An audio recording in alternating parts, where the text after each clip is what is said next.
Ben Ranson watched them train this morning before they fly to Portugal this afternoon. Ben, good afternoon to you. He remains defiant there, as we saw with Juliet, but they are 13th in the Premier League. So let's pick up the theme of the end of that interview. How important is it that he turns this round quickly? Yeah, it certainly feels important, doesn't it? And you're right to point to the league position. It's been a pretty torrid start to the season in Premier League terms, and I suppose the 2-3-0 home defeats have been the hardest to stomach for Manchester United fans. We saw one on Sunday against Tottenham. Previously it was Liverpool that came to Old Trafford and won so convincingly, and it's meant that they've got just 2 wins in the Premier League so far this season. They're sitting well off the pace, and it's not quite the progress which Erik ten Hag has told us repeatedly over the last 18-24 months that he feels he's making with the team, because they're just labouring, aren't they, in terms of results? They're not scoring enough goals. But it was interesting to hear that chat with him sitting down with Juliet Farrington there, talking honestly about his situation. A lot of it we have heard before in press conferences, in the sense that we hear him talk about the trophies, and we hear him talk about the ambitions and the targets to win. What was revealing, I think, was the insight into how he sees the collective responsibility. I mean, I love the line in there where he says, I have to make them play,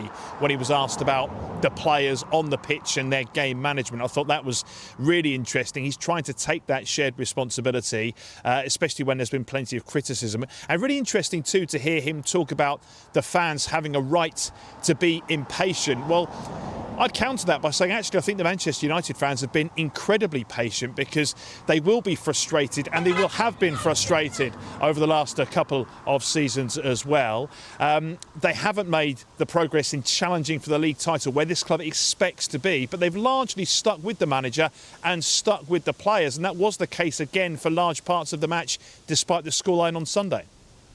Everyone's having a go, everyone's having their say, including one of his former coaches. Does it kind of increase the siege mentality feeling there? Yeah, a little bit. Yeah, you're referencing an interview or some quotes that Benny McCarthy has given to a Portuguese media outlet in the last 24 hours, when he was been speaking about the mentality of the players, speaking a little bit about Erik ten Hag as well. And he was asked specifically, the former coach here, why United failed to be so competitive, or as competitive as perhaps they should be, particularly in big matches. And he suggested that the modern players, the players that he worked here with Erik ten Hag with over the last couple of seasons, perhaps need a bit more passion and fire, and perhaps that Erik ten Hag doesn't have that. Well, ten Hag himself there, I mean, you heard it in the interview that we've done, the exclusive interview, talking about the players and the mentality, talking about they need the belief, they need to have faith in his ideas, but also the fact that he's been studying what has been going wrong, studying the problems and trying to resolve the issues. But look, there's no doubt it is coming to a head potentially, because you look ahead at the next group of fixtures and the dreaded international break is looming. It's a time when managers have found their positions in increasing under the spotlight and under pressure in recent seasons. Before that, they've got 2 tricky away games. It starts with that tie against Porto away from home tomorrow night. They travel there this afternoon for that game. That looks tricky. And then at the weekend before the international break is an away game against Aston Villa, a team that, in contrast to Manchester United, are making progress. They're in the Champions League, let's not forget, and they're challenging once again at the top of the Premier League table. So really, you'd have to say Ten Hag needs to win at least one of those 2 games to try and just dampen and quieten some of the noise around his position. So with that dreaded Thursday, Sunday turnaround, they'll need the squad. Fitness news, any sign of Kobbie Mainoo at training?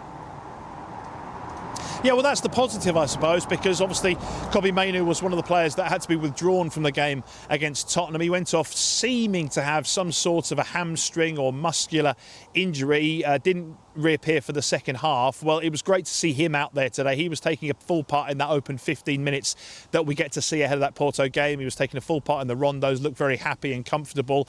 Likewise, positive news on Harry Maguire. He was also there, having missed the weekend game with a knock. And Rasmus Højlund Højlund was there too, the striker who's yet to start a game for Manchester United so far this season after having his own injury issues in pre-season, but has come off the bench as he did at the weekend, so he looks as though he may be in line for his first start. The major absentees, as expected, Lenny Yoro, also Luke Shaw, still not out with the group. That's still an ongoing issue for United. And today, no Mason Mount. Now, Mount, you might remember, came on and then was taken off again at the weekend with a head injury, but I'm told it's just a precaution why he sat out of training today. He's passed the necessary concussion protocol, so that's good news, but he remains out to travel to Portugal this afternoon for that game tomorrow. Thank you, Ben.